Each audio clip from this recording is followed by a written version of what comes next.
এখানে অর্জে এসে কোনো নেতা বাধা পিছনে বাইন্দা ওখানে বসায় রাখবি যে তুই রং চা খা। তুমি করছো মোনাজাতের আগে তোর ছুটি নেই, এক তো সোজা হতো, গোটা সোজা হয়ে যেত। তুই তো পারো না কেন? ওই যে ভোটের আগে তুমি পায়খানা খাইছো ওনার থেকে, 500 টাকায় বিক্রি হয়ে গেছো ভোটের আগের রাতে। ওই পায়খানা খেতেই হবে, মজা। তাও বরকতের টাইম, তাহাজ্জুদের, ওই হাদিয়া ছাড়া যায় না।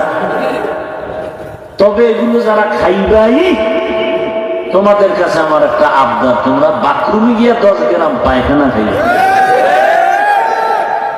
আর বাজারে গিয়ে হালাল সাবান দিয়ে কুলি দেবে, বন্ধ, শেষ। আর ওই হারাম খাইয়া যদি মরো, জাহান্নাম ছাড়া তোমার পবিত্রতার আর কোনো পথ নেই। বাজারে যাবে, একটা দামি মুরগি কিনবে 800 থেকে 1000, একটা ছাগল কিনে 15,000 থেকে 20,000, একটা গরু কিনে 1 লাখ। আর আমার সোনার বাংলা আশরাফুল মখলুক ভোটের আগে বিক্রি হয় 500 টাকায়। তার মানে ও মানুষ না, ও পশু।